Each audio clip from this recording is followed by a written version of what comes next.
Mandalorian! Yes, yes, yes, yes.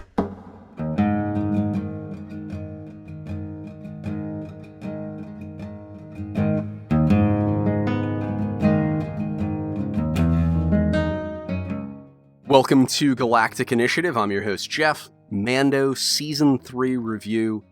Two very special guests with me, Grand Admiral Sean and JR. Welcome, Sean. Hello, my friend. Welcome, JR. An honor as always. Thank you, gentlemen, for joining the channel once again. Let's just get all of our cards on the table from the beginning. Mando Season 3, score out of 10. Sean, why don't you go first? I'm going to round up and give it a 6.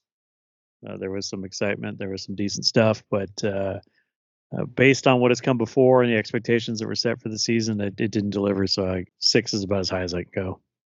JR? I agree with Sean. 6 is about right where it was. There were some things that I really liked, but there were probably a few more things that I didn't. But I think overall 6 is the score.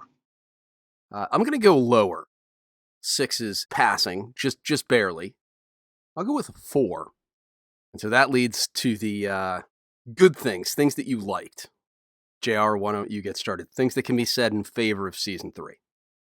The thing I've liked about a lot of the Star Wars content that's come out is the peek inside of what was really going on at the end of the Empire's reign. The peek inside the New Republic and how it operated was one of the things I really liked. And the reason is it showed you that I don't think they're much better than the Empire. They're bogged down in paperwork and all that stuff. And when people come to them and say we have all these issues on the outskirts, well, they're not a part of the Republic. So that's just too bad for them. So I kind of like that. I also love I like seeing lots of droids. I like seeing lots of different aliens. We got a lot of that in Season 3, which we aren't getting in some of the other shows, so I really enjoy that. Seeing Zeb, we're getting to see some of the Ghost Crew. That was, for me, a really high point. One of the things we all love about Star Wars is spaceships, battles. We got to see a lot of battles between ships, a lot of TIE interceptors. We'll get into pirates, but they did have a pretty good little dreadnought there. So seeing gauntlets and some new ships was pretty exciting for me. We'll get into it, but at the end of the season, the way it ended, maybe looking like we're getting back into a Mandalorian show that's going to feature a Mandalorian with weekly adventures. But that's really all that excited me for the whole season. Sean, I know you have Katie Sackhoff as your 1, 2, and 3, but moving to number 4, what did you like about Season 3? Katie Sackhoff. Okay, number 4 as well. Definitely, she's like the top 10 of all the 10 top thing. Anyway, no. So I would totally agree with JR, the things that he called out, and maybe add a couple of things to that too. Back to the Thrawn novels and Timothy Zahn and all that. And anytime you can pull anything out of that, I'm gonna be a happy camper. Again, Zeb, huge for me. I'm a big Rebels fan. Love the show. Love the characters in that show. And so seeing him in live action, totally fantastic. The stuff that JR was talking about with seeing inside of the New Republic and the problems of governance post Empire speaks to something that, as a student of history and a student of political science, that's something that comes up a lot. Is it's very easy to be an insurgent or a rebel or someone fighting against whatever oppressor, pick your oppressor. But it's always difficult that once you overthrow the oppressor, when you're faced with the challenges of now assuming the role of leadership and governance, how difficult it really is. When all you have to do is fight against something, it's much easier than actually having to establish and maintain something. Because ultimately, when rebellions become the power or the authority in charge, they tend to regress towards whatever it was they were fighting against. Because one, once you achieve power, you don't ever want to give it up. And two, people quickly realize that bureaucracy and the dominance of the government entity over the people is in a way a natural order. And so it's really easy for you when you're on the outside of something like that to throw rocks at it and say, oh, it's a suppressive regime. But then when somebody says, well, are you going to pick up the trash and are you going to, make the buses run on time? And what are we going to do with all this technology? And how are we going to collect taxes and keep the lights on? And suddenly everybody's like, wait, all I was good at was blowing up TIE fighters. Seeing the rebellion transition to the new republic, which is basically the old empire with new shirts. It's kind of as analogous to maybe that sort of post-Soviet Russian situation, where it's like, oh, we're not communists anymore, are we? Kind of a deal. And so seeing that and seeing it play out in the Star Wars universe, it was a very interesting thing, and it creates an interesting conversation around that. The battles are great. Seeing some of the Mandalorian stuff was good. I think there was, we'll talk about it later. I think there was some liberties taken with, the Mandalorian culture and lore and stuff like that. But just anytime we get to see Mandalorians is always good. The bringing in the various factions and trying to reunite the Mandalorians and take back their planet was something we'd been talking about and wanting to see. And so having that in this season was good. I love the Babu Frickians or whatever I don't know what they're called, what their race is, but the little Babu Frick fellows, love those guys. There was like some other fun stuff, always seeing Grief Karga and the stuff that he's dealing with as the magistrate is always fun. Trying to see, again, he's a very Lando Calrissian-esque figure. He's the scoundrel trying to do the right thing and be a responsible politician and all that kind of stuff. And just kind of those types of things were great. And a lot of great visuals, a lot of great battles, that kind of stuff. But yeah, I think pretty much that's where I'm at with my my favorites list, my hot takes on what was good about the show. Okay, yeah, and seeing aerial combat, space combat is great.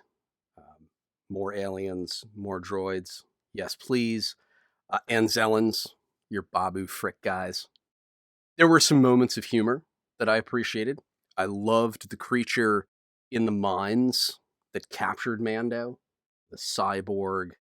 And I thought there was a foundation for an excellent plot to unite warring factions to resettle Mandalore. I'm glad the Darksaber was crushed. Probably not a popular opinion, but I thought that when the Darksaber was introduced in the Clone Wars, it wasn't carefully thought out. And since then, I think the rules have only become more confusing and muddled. I really did not like the handover on a technicality. So I'm glad that thing's gone. All right, let's flip it over. JR, what bothered you about the season? Well, we'll narrow down to just a few things. There's a lot, but like you just said, the Darksaber given to Bo-Katan on a technicality, and then when it was destroyed, Bo-Katan didn't seem that upset about it. How much power did this thing hold if when it was destroyed, it didn't destroy her at the same time? Grogu, as a Mandalorian, they made the armor piece that was bigger than he was, and I'm just not sure how that's going to play out, if it's going to play out at all. The amnesty program with Elia Kane, somebody who worked for a Moff, and you just openly bring her into a high position in your new government, that really still confuses me and bothers me, and I don't understand it. Overall, the Mandalorian Society for me was the books and the legends and reading all that stuff, and they built them as a really mystic, powerful society, and we just see them as a traveling band of paint gun enthusiasts. That Disney has a way of just taking some of these great things that we love and chopping them off at the knees. And the whole season as a whole, with the focus on everything else, is they took Mando and they made him a supporting character in his own show. And that was kind of hard to watch. What direction are we trying to go? I mentioned once before that, are they copying the Marvel template, right? I mean, are we going to combine all these different shows where they feed off of each other? One of the things I loved about Andor was it was a standalone thing. it was its own story, which I think was made it fantastic. Season one of Mando was amazing because it was a standalone story. It was fantastic. And it's being muddled down by introducing all of the different characters, and they're introducing all of these other shows that they want to do, which I'm looking forward to, but they're using the Mandalorian as a launching point, which takes away from Din Djarin as a character and as his story. And really, that was hard for me to get past for the entire season. Yeah, and for saying Din Djarin stepped out of the spotlight in his own show, I've been accused of misogyny. It's not misogyny. The show's called The Mandalorian. That's the character I care the most about. I want him to be the focal point of the season. If you want to rename the show, if you want to make a show about Bo-Katan, great, do it. But when I tune into The Mandalorian, I expect Din Djarin. Agreed. I mean, I'm okay with a spinoff of Mando goes one way and Bo-Katan and the Mandalorians go another. I would be okay with that. But to spend 3/4 of a season where you take the main character out of his own show and replace it with a bunch of other people, I didn't enjoy it. Sean? Yeah. So there was a lot to not like about the show, and part of it, like we've discussed, is the removal of Din Djarin as the focus of the show, and even to a lesser extent, Grogu. Right. So the first season was about this guy who is this bounty hunter, who is this lethal killer and this warrior and this devout, fanatical, religious, Mandalorian fellow, and he walks the creed and never takes his hat off and all that stuff.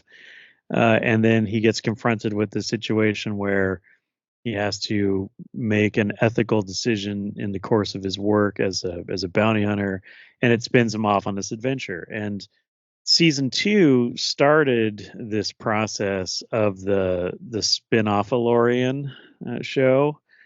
So a lot of the episodes in season 2 were things to set up other spin-off shows. I mean, specifically the Ahsoka Tano situation, but there were supposed to be other shows, and we've addressed those issues, like the Rangers of the New Republic and stuff like that.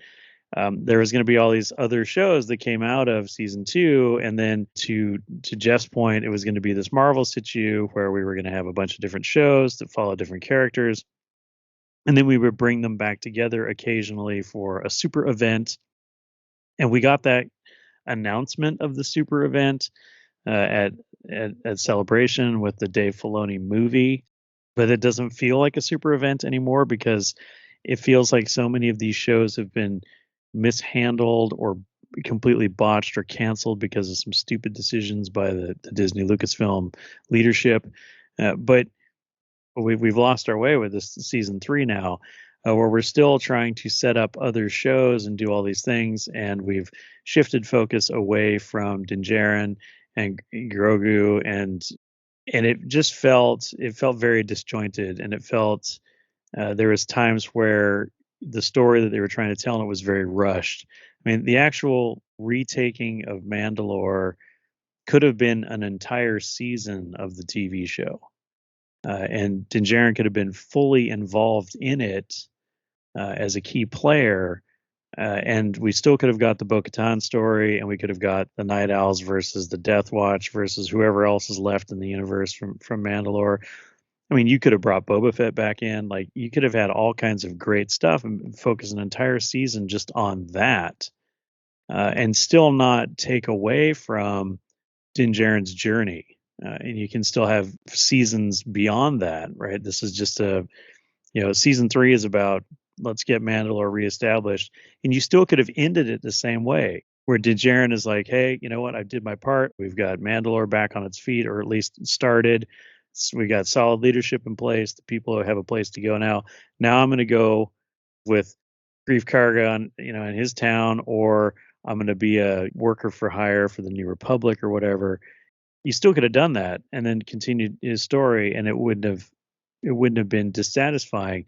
But you needed the entire season to really do that whole thing justice.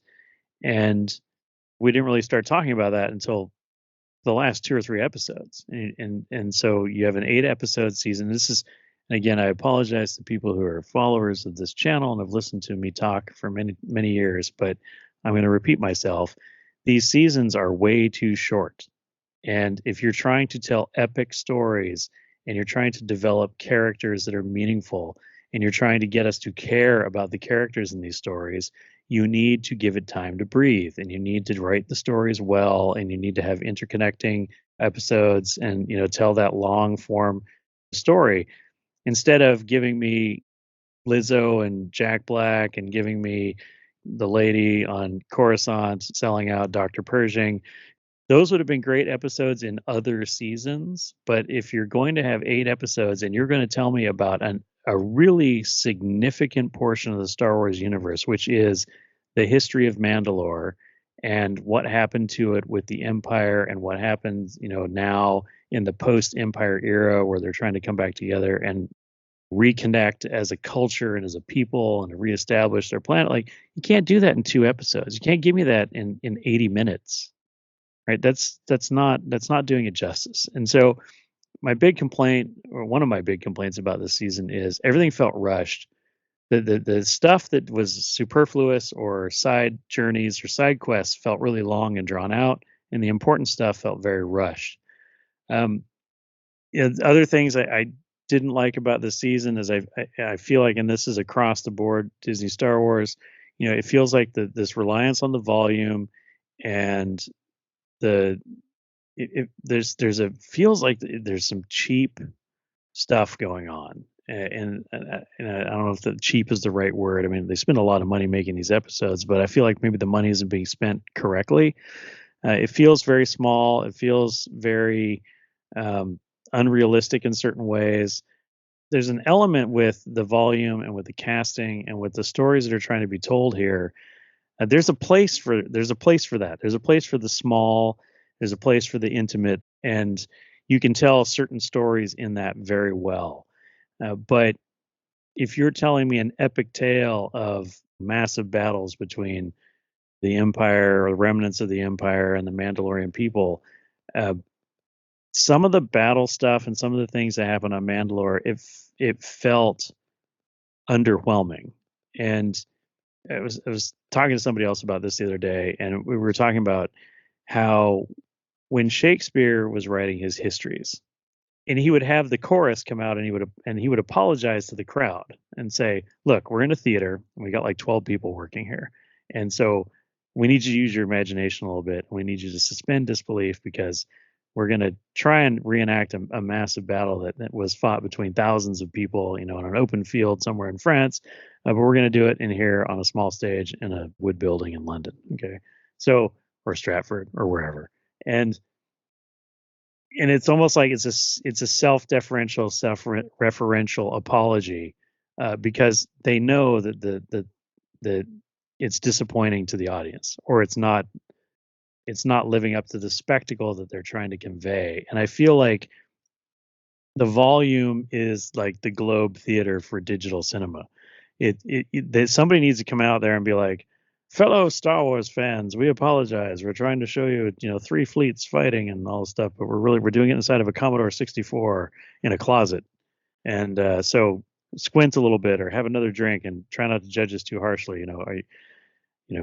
Pedro Pascal will show up shortly, right?" And so it just felt like, when you're having these things between the Mandalorians and Moff Gideon's forces and stuff, there was still only like 8 or 10 actors there in Mandalore. And then also the scene where Bo-Katan shows up and she does the street lawyer handoff of the Darksaber with Din Djarin and everybody.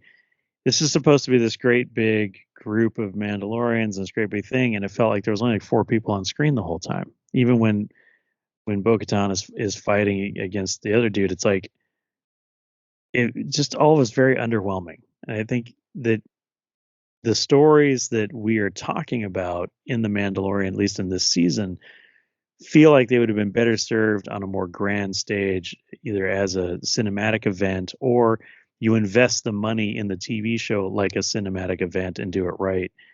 And there was a lot of that.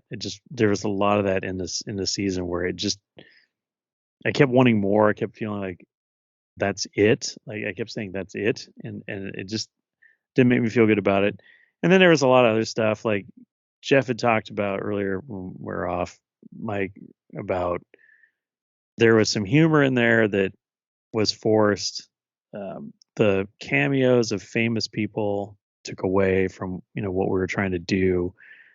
There's a whole bunch of logical fallacies, and when it comes to droids and droid infections and like all like just there's a bunch of stuff in there that just didn't feel right. The pirates were weird and out of place, and then later on they're all like, oh, Moff Gideon was running the pirates too.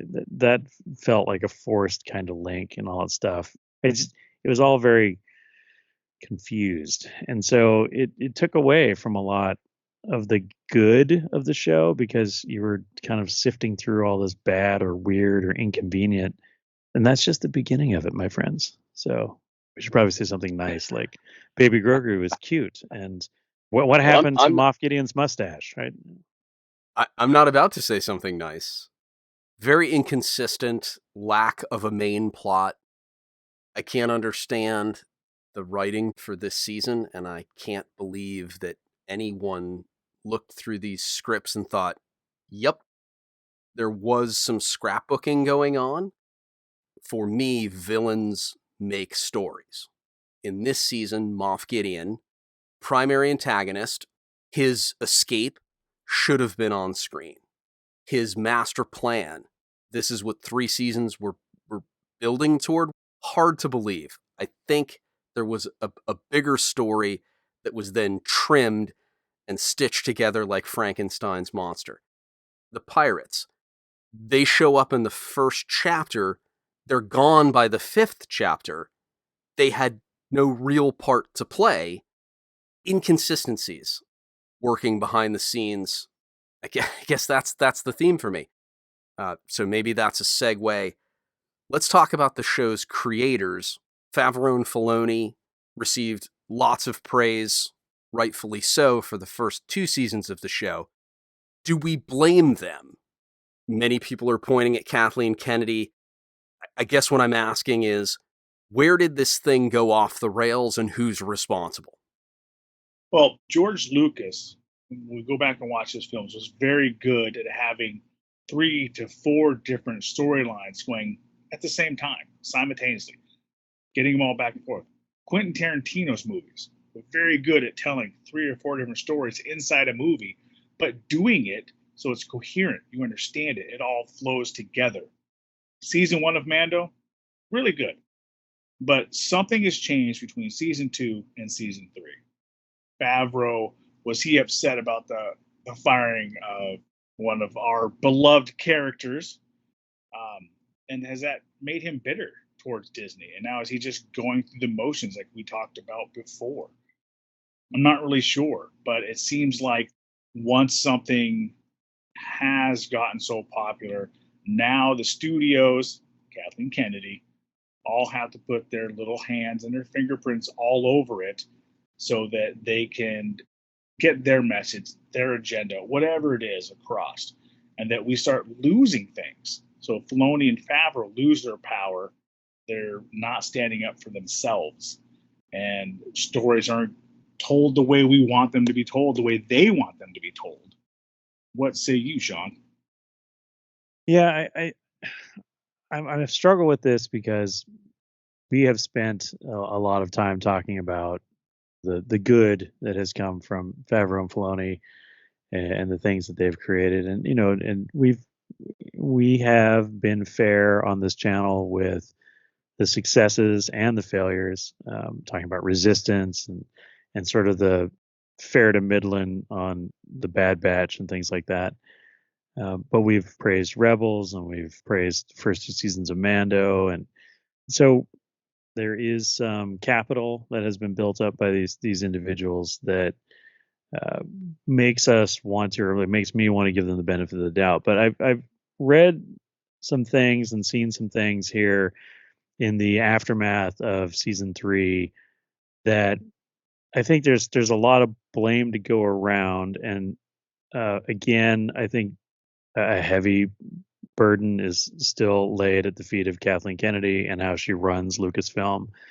But I think that Favreau is a victim of being involved in a lot of projects simultaneously, and Filoni is a victim of his own personal biases towards Ahsoka Tano. And Favreau just did an interview in the last week about how he wanted Mando to go from 8 episodes to a minimum of 12 in the season. But he couldn't get approval for that. And his timeline would have been with the post production and with all the things that go with it, that the 4 more episodes would have pushed their release dates back into a point where it would have either overlapped or been concurrent with the Ahsoka show. He got rushed, or he got truncated in what he was trying to do in order to have this thing finish and be released and be out before the Ahsoka show started. The other thing that was going on in the background that I think is very germane to this conversation is a lot of what I think they were trying to accomplish in the 3rd season got incorporated into the ending of the Book of Boba Fett show, because Robert Rodriguez completely ruined that whole scenario. And by the time they were halfway through that show, Favreau and Filoni were like, "What are you doing? What is going on?" And then that kind of really started a lot of the internal struggles between them and Kathleen Kennedy, because she was all about what was going on in that show and they were not. And so having to take episodes out of the upcoming season and incorporate them into Book of Boba Fett in order to try and salvage that show really threw off kind of the narrative and the storytelling that was supposed to be going on in season 3, as well as trying to shorten it to a point where it wasn't interfering with other stuff. And then, Filoni has kind of moved on because his big focus is Ahsoka. It's his baby. It's his thing. He created her. He's been working with this character over multiple shows over many, many years. It's kind of all he cares about really at this point. And so I think he probably withdrew himself from season 3 of Mando to focus on the Ahsoka show. Favreau kind of got left on an island there by himself. He's got a whole bunch of stuff that he's working on, multiple projects, including this particular show. He's not given the resources that he needs, the time and the number of episodes and the things that need to really do what he wants to do. And then you have all these institutional failures of the Book of Boba Fett that sort of sabotage season 3.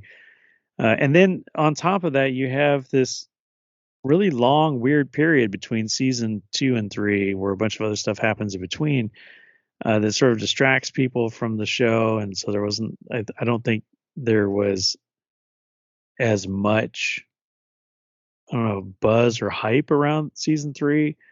And so I don't know, there's just a lot of stuff going on. And I think that and this is me just speculating, but I know that Kathleen Kennedy was deeply upset about how The Mandalorian was successful compared to her pet projects, the sequels and all that stuff and the things that she was working on. Again, this is me just speculating. It's my opinion. I know nothing. I don't know anybody inside the walls at Lucasfilm or whatever. But I think that maybe she keeps ratcheting down on Favreau and Filoni with their shows. Like, I'm going to give you less money per episode. I'm not going to let you go beyond 8 episodes. And you have to include these things. And you have to also make it all point towards the sequels. Otherwise, I won't fund it at all. I'll just outright cancel it. Because it's the only thing that I can think of, because we had seen early on in season 1 and kind of parts of season 2 that the narrative that was being spun was moving away from or distancing itself from the sequels. There was the little things here and there, talking about cloning and stuff like that. And Imperial remnants and all that, and people are like, "Oh, it's the beginning of the First Order," but it wasn't really very explicit uh, until this season, and now it's all like we've got Hux's dad, we've got Praetorian Guard, we've got everything. All roads lead to Ray, and it just feels like Kathy showed up on set and she's like, "Do you want to make the show or not?" And they're like, "Yeah, we want to make the show." And she's like, "All right, well, you got to put all this crap in it." And the guy's like, "Okay, I guess we can try and write that in," and they did, but it's a huge departure. I mean, the season 2 thing with cameo of the week and whatever, it hurt that season a little bit, but it didn't really ruin it. Um, it still kind of fit into the larger narrative. Some of it was a little forced, but for the most part, it didn't just feel like, oh my god, we're pushing all this, we're shoving 100 pounds of crap in a 50-pound bag, and this season felt a lot worse with this stuff, trying to set up these other shows and things, and it has to have been a directive from somewhere, because if we look at, especially Favreau, I mean, let's take Filoni's been a Star Wars guy forever when he wasn't doing Avatar, The Last Airbender. So you look at Favreau and his career as a writer and a director and a producer, and has a much better track record of good storytelling. And I can only think that the bad storytelling that's coming out right now is a byproduct of external forces and external factors that are hindering his ability to actually do what he wants to do. There's a lot of blame to go around here, and I don't think any one person is specifically. I can't just point to one person and be like, "You're the one that did it." I think that Favreau and Filoni both made mistakes, or either in the work that they did or the work they didn't do. And then, of course, Kathleen Kennedy, as long as she's around, she's going to be a negative influence on the entire thing. We talked about before, we both agreed that it would have been a much better season to watch Mando on his own, and then maybe have Grogu come in at the end. Do you think that's something that they were told by Kathleen Kennedy or somebody higher up that they had to do, because they brought him back really fast and they gave us the first two episodes of season 3 basically in Book of Boba Fett? To your point, it would have been awesome if they could have dropped him off and left him out for a season or two and then brought him back at a later point, because it would have generated a desire for the character, right? You brought him in, everybody loved him, he was awesome, and then you take him away for a while, and people are like, "Baby Yoda's back," and everybody's like, "Yes, he's back, yes." But instead, we just got more of the same, and I think that this is a byproduct of corporate thought, and it has nothing to do with storytelling. It has nothing to do with creativity. What it has to do with is money, and the leadership said, we're making $1 million a day on Baby Yoda. Why would you take him away? Why would you cut off that revenue source? We don't need less Baby Yoda. We need more Baby Yoda. They employed this tactic of just more and more and more. And yes, I think that the plan may have been originally to do that, but then because of the failure of Book of Boba Fett, and then they had to shoehorn all that crap in and do all that, it was like it derailed everything. And so now Baby Yoda is like, he's there, but he's not there. He shows up, he's kind of following everybody around, but he's not really active in it until the end. He's there for some comedy relief, he's there for some cute moments, but his story is also just like Din Djarin's almost, is on the back burner in this season, right? Like we had all the bounty hunters in the galaxy were trying to get him in the first season, and then that kind of disappeared in season 2, and then by season 3, it's like now he's completely ignored or forgotten by all these people. It would appear that the cloning situation is now, based on what we saw in this season, is the purview of multiple warlords, right? So we've got Hux and his people trying to, I guess, or some other warlords are trying to grow the Emperor, and then you've got Gideon trying to grow himself, and everybody's fighting over the Force. But suddenly, we're not chasing after Grogu, even though he has the most midi-chlorians of anyone in the galaxy at this point, except maybe Luke Skywalker, and even then, who knows, right? Whatever. But what they had to do with the Book of Boba Fett really sort of spun all this other stuff out and created all these problems. Well, it's like we're witnessing all of George Lucas's worst fears coming true. He fought against corporate interference to the point where he extended himself, took the risk with The Empire Strikes Back, started financing his own movies, created Industrial Light and Magic, Skywalker Sound, and on, all in an effort to be free from corporate studio filmmaking. And this season, all of the evils of that corporate studio filmmaking all came together. Trying to picture George Lucas watching this season, I'd love to have a conversation with him afterward. Too many agendas, no one vision, the tug of war behind the scenes, the byproduct of corporate studio interference. Well, season 3, it ended the storyline. So the storylines are gone. So there's no real storyline other than Daddy Din and baby Din Grogu now have a nice little house on the outskirts of town where they can live happily ever after. And Dad's going to have to go work and hunt down the bad guys at his discretion every once in a while. We've had a storyline going forward each season, driving it to the next season, to the next season, to the next season. And we're at a point where we don't have a driving storyline with them, which I actually like. I would love to get to the weekly adventure for Mando, but I don't know where we're going to go from here with KK having her fingers interwoven now deeply into the Mandalorian and focusing Favreau and Filoni away from their actual vision. It's tough to see where they go. The problem here, we know where it's going to wind up. It's going to wind up with The Force Awakens, right? So where do we take the show from where it ended to that point?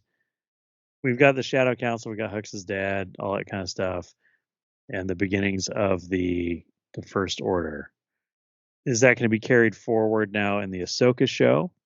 Because that's really where the lore goes next, right? We're going to deal with Grand Admiral Thrawn, and he'll probably interact with the Shadow Council as well, right? Because they were talking about the return of Thrawn and all that kind of stuff. So there's really nothing to do for Din, the family Din, and the Jaren and the Grogu.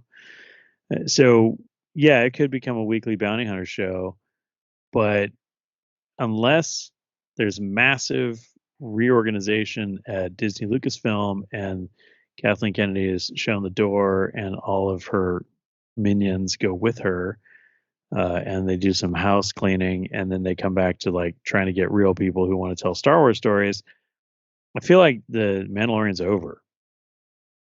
This show, the great thing about it was when it first kicked off, it didn't have to tie into anything else.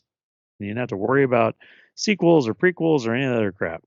This was in an area that was far away from all of that, and it didn't have to be impacted by that. And you could have those moments, those references. Oh yeah, we saw the Death Star 2 blow up on, space CNN and whatever. But this universe feels like it's getting smaller and smaller and smaller, and everything is about 5 or 10 people, and everybody keeps going to Tatooine, and it's like, come on, people, like, can we do something else?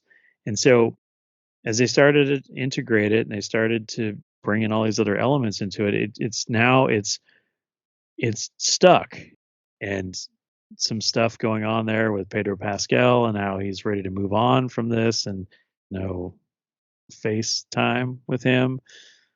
Hey, there's a lot of stuff going on that indicates to me that we may have seen the last of this show for some time. Now they may come back to it later, maybe 3, 4, or 5 years down the line. Maybe there's new management at Lucasfilm, and we can actually do it justice. But it may take a hiatus for a while, and I hate to say it, but I'm kind of okay with that. I agree. I think it would benefit from a couple of year hiatus, 2-3 years. I think that you come back and we're 15, 20 years in the future of where we last saw them, and it doesn't have to be part of any other storyline. It could stand on its own. I would love to see that. I 100% agree the show needs to go away. If I never see another season of The Mandalorian, fine, because this season did more harm than good, and I would rather hold on to seasons 1 and 2 and leave it alone. But from a corporate perspective, guys, they're not going to leave it alone. Mando will be a part of whatever crossover events, the film that was mentioned, even though we're getting diminishing returns. It could have ended with the handoff to Luke Skywalker. I mean, that definitely felt like a good place to stop at least that narrative. You could have had another show about the Mandalorians and done and followed Bo-Katan and the whole arc of redeeming Mandalore. And maybe we bring back Din Djarin as a guest character or as a cameo, in that scenario where we got to figure out what's going on with the Darksaber. But yeah, him as a character, him as the main character, his show, whatever. Yeah, you could have totally ended it after season 2 and it would have been fine. One of the things that I didn't mention or expand on about one of the things that bothered me or confused me about this season is the Darksaber as a whole. I mean, we watched Rebels and we watched the Clone Wars, and the Darksaber was something that people were easily wielding without any issue at all. But the Mandalorian couldn't wield it; he couldn't do anything with it. And then, of course, as soon as he gives it to Bo-Katan, she wields it with no effort at all.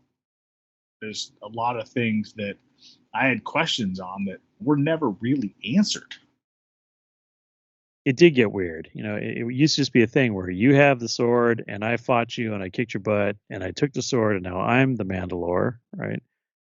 But then they kind of turned it into a Harry Potter wand. Well, did it choose you? Or when you went into the shop down there in Diagon Alley, did it come off the wall and choose you? And are you able to use it because that whole it got really weird. You've imbued some kind of soul or personality into this object where it has to agree that you're going to wield it. I mean, is it Excalibur now? Like, can only certain Mandalorians pull it out of the stone? Like, I don't know. It got really weird. Well, again, I don't think there are answers to the questions because I don't think from the beginning it was well thought out. But yes, it became the One Ring. It became Excalibur. I'm glad it's gone. I think a nice surprise was Ahmad Best as Kelleran Beck. I know that Sean, being a huge fan, unapologetic fan of Jar Jar Binks, was probably excited about that as well. Misa back. It was one of the best parts, but like everything with season 3, I think it could have been even better. Yeah. It was good. It was nice to see. It wasn't in your face. The only time I've ever seen pictures of Ahmed Best is when he's wearing the Jar Jar hat with the sunglasses, right, when they were doing the filming. So at first I didn't recognize him, and then when people were like, "Oh my God, that was Ahmed," I was like, "Oh, right on." There's been a lot of this in modern Disney, and it's one of the few things that I can say modern Disney's doing right, trying to work people back into the family in such a way that they're appreciated as previous contributors that may have gotten, a raw deal by the public opinion. What, though, did that flashback really achieve in the grand scheme of things? Nothing. Was it executed well? Pardon the pun. No. I think that a flashback like that would have been better served in one of the previous seasons, but how do you work it in and what's the catalyst for that? I don't know. It still felt slightly shoehorned or forced in this one, but in the previous seasons, you would see you would see the characters or you would have the interactions in the show and you didn't feel taken out of it.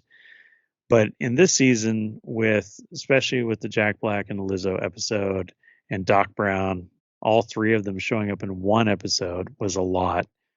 On top of that, they were not very Star Warsy characters, and it was all very stranger in a strange land kind of a situation where you've got these two Mandalorians walking around in a sci-fi comedy show.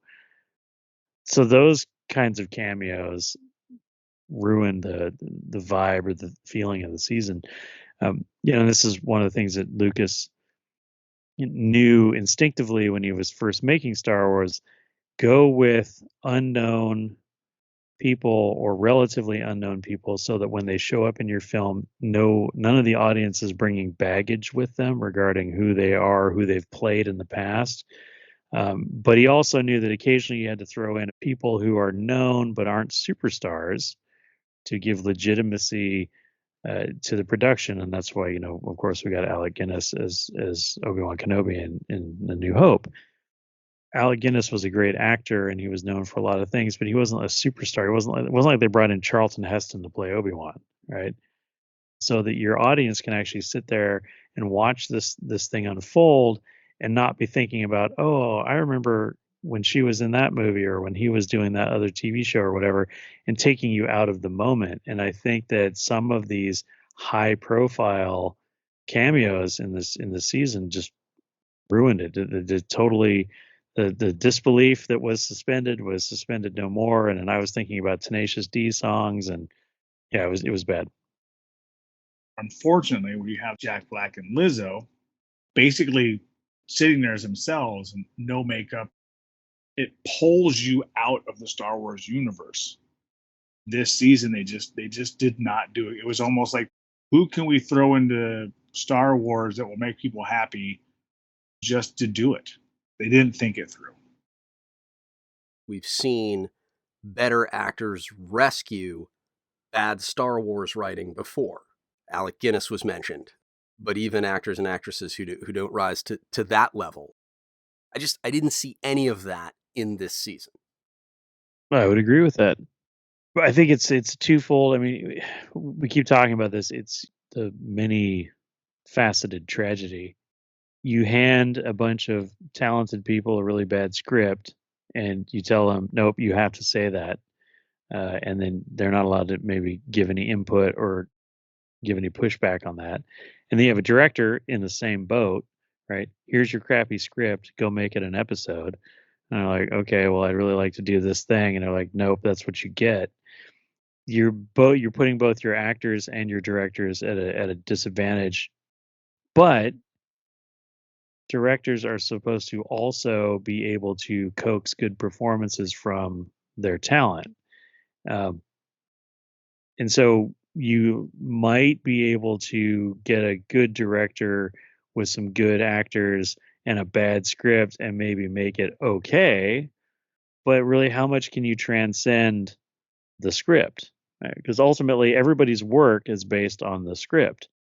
The director has to get a group of people together and have them read the script in such a way that's believable and meaningful. And you have a cinematographer and you have special effects people who are supposed to take the stage direction from the script and turn it into visuals.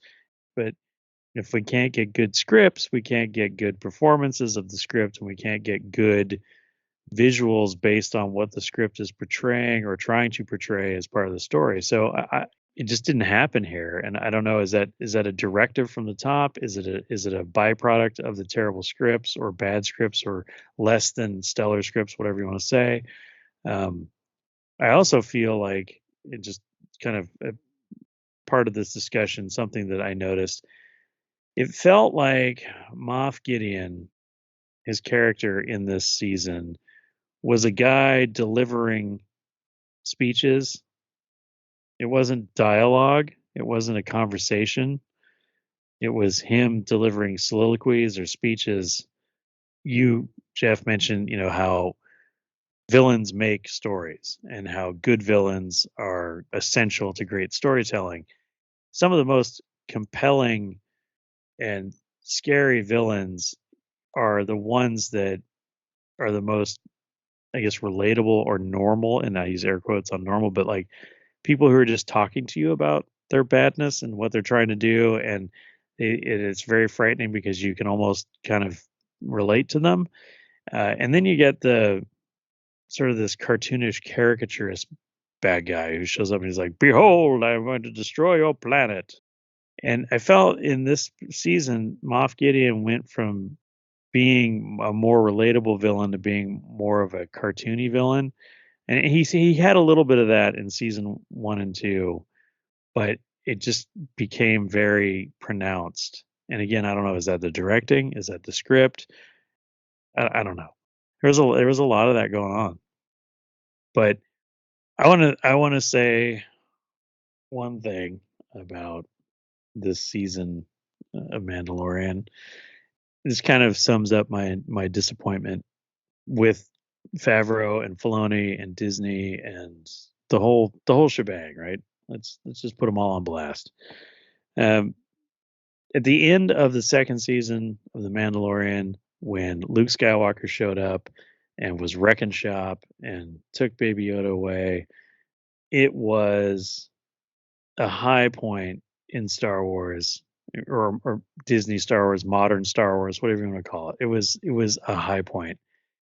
It perfectly uh, blended the great from the past that we as lifelong fans have been craving in Star Wars and blended it with the good of the new. And that moment, I mean, those of you who missed it, I cried on air about that. And I have much shame over that. But the point is, it was a thing that got us, especially me, right in a place of nostalgia and happiness and memory and what Star Wars can be. And to go from that moment to what we got in season 3, something that felt like a very deep regression, a huge step back, um, not the best effort of all involved. To me, as a again as a fan, as someone who, if you had asked me at the end of season 2 how I felt about Star Wars and how I felt about Favreau and Filoni and all these things, you would have had a hard time getting ill will from me or bad talk or criticism or anything. And to now here we, however many years later it is, 2 years later, whatnot. From that, I'm at a point now where I don't know how many more second, third, fourth chances I can give Disney Lucasfilm as it is currently made up with the leadership and the people working there and the poor quality product. And I am at a place now where I'm wondering if Star Wars is dead. Is it time to walk away from it? And it makes me angry that I have to have this conversation with myself and with other Star Wars fans to sit here at the end of season 3 of The Mandalorian, which was a show that we were all looking forward to seeing where it went from the Luke Skywalker moment at the end of season 2 to now and all the things that have happened in between. I don't know how much more I can give and how much more I'm willing to forgive. And I don't want to speak for you guys, but we're all fans of Grand Admiral Thrawn. Maybe the Ahsoka show is going to be the last chance. When Disney bought Star Wars from George Lucas, we were all pretty excited. I mean, I know I was. I couldn't wait for all of the new content to come out. I was hoping that they would do all of the Legend stuff. And I've read all of the Legend stuff. I've read every novel. I buy all of the comics. I read everything that comes out. And season 3 of Mandalorian had a lot of promise, telling me the story of Mandalore and the mystique around Mandalorians and all of that great stuff, all of the great stories. And it failed miserably. Kind of knocked them down to people who have good armor. There's nothing special about them except that, they have Beskar. And going forward, I don't know how much more of this I can take. They don't have a great track record. They have season 1 and season 2 of Mando. They have Andor, and that's it. Everything else that they've done so far hasn't resonated with me. So hopefully Ahsoka is amazing and we get the Thrawn story and they stick closely to a tight script. But am I super worried about everything that's coming out from Lucasfilm? Of course I am. I agree with you. Disney's running out of time. Ratings are down. Their subscriptions are down, merchandise sales down, and yet there are no signals of change. It's a stubbornness. They'll make mistakes. They won't own them ever. In fact, in many cases, they do the opposite. They double down on stupid. The insistence that the sequels must succeed. No, we must move on from them. But it's indicative of the way that Disney's handled Lucasfilm since acquiring it. I'm in the same place as you. I don't know how many more D+ series I can sit through. Yeah, it's definitely a low point. Has there ever been a moment that you've felt worse or been more nervous about Star Wars? For me, it was between The Last Jedi and Rise of Skywalker. When I left the theater after The Last Jedi, we've discussed this before, but I was confused. I was disillusioned. I didn't know what I'd just seen, and I didn't know where Star Wars was going. This is a far cry from that, but it's just been piling on for years. To Jared's point, The Last Jedi was a very weird and strange thing, and it all the goodwill went out the window. And then we got The Rise of Skywalker, and I think at that point, for me, it was low. My opinion of the franchise, my concern, it was all in a bad place. And Mando gave us hope. But at this point, since Mando, the only good thing we've got from Disney is Andor. The problem, like you talk about Disney doubling down on all their mistakes, the bringing back of Bob Iger is a huge indicator of that. Iger made a lot of these choices and he presided over a lot of this decline. And so we've seen this movie before, right? We know what's going to happen. It's going to be more of that same. This is probably the worst that I've felt about the franchise. I'm in a weird spot now where I've gone from fearing that I'll never get any more Star Wars to being afraid of the next Star Wars. Very sad. 100% avoidable on Disney's part. Yet, here we are. Because of Mando 1 and 2, I was very excited and set high expectations for this season. But Kenobi... Kenobi was the series that I, and I think many others, looked to as, probably fair to say, a make or break moment for Star Wars on Disney+. It failed. I came away from it a wiser man, but very troubled. It appears Ahsoka will have a lot more to do, and the stakes will be much higher, but imagine mid-October, and that series is a failure. Imagine where we'll be. Because right behind it, we have The Acolyte. Personally, I have no hope for The Acolyte. I'm not excited about it. I don't think it's going to be a good series. What say you? So far from what I've seen and read, I agree. I don't have any real interest. I'm not looking forward to it. It's not something that I'm counting down the days like it was for Mandalorian season 3, or like I am for Ahsoka. I'm counting down the days. I can't wait. Acolyte, so far, unless they release something else marketing wise that grabs my attention right now, I have not a lot of interest in watching it. Yeah, initially I was ambivalent about it when they announced the show and whatever the concept was for it.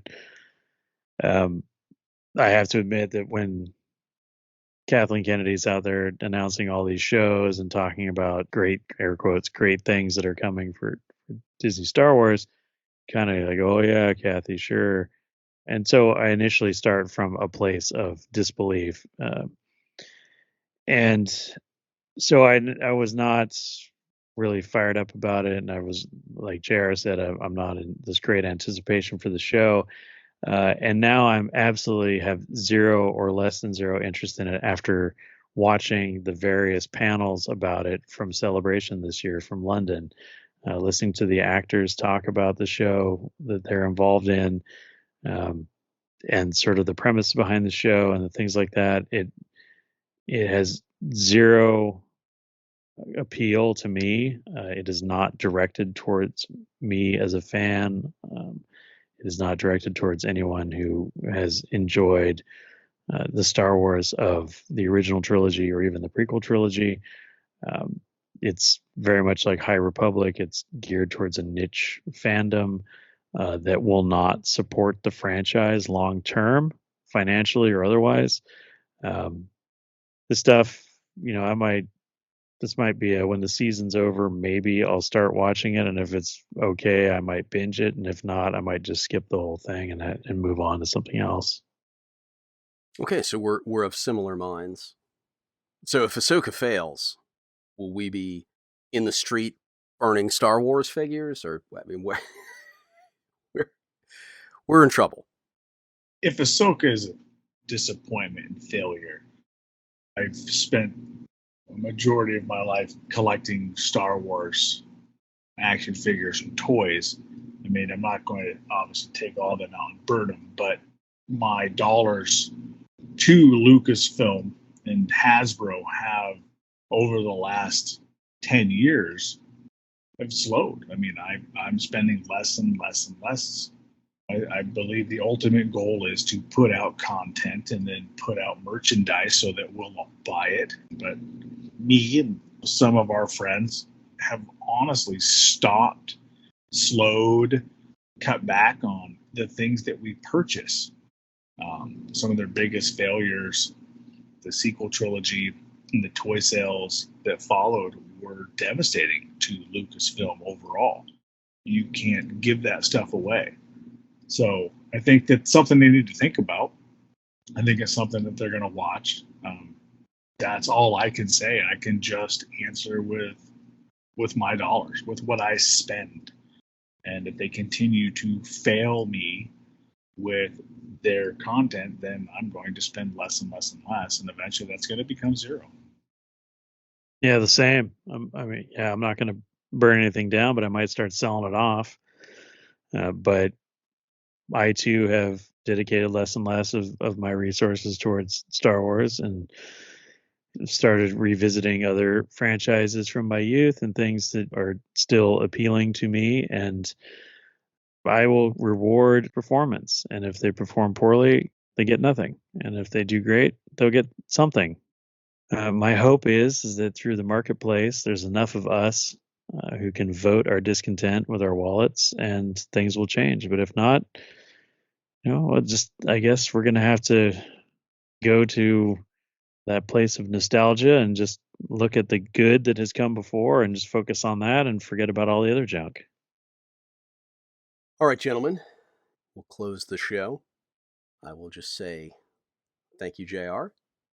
Like my Ugnaught friends from Plaisir 15, I have spoken. Thank you, Sean. Evil will always triumph over good because good is dumb. Thank you for watching. Check out Galactic Initiative for all things Star Wars. Galactic Initiative is not authorized or endorsed by Lucasfilm Limited. The name Star Wars and all related materials are registered trademarks of Lucasfilm Limited, a subsidiary of the Walt Disney Company, all rights reserved. Galactic Initiative is a registered trademark, and other product and company names are trademarks of their respective holdings. Use does not imply affiliation or endorsement.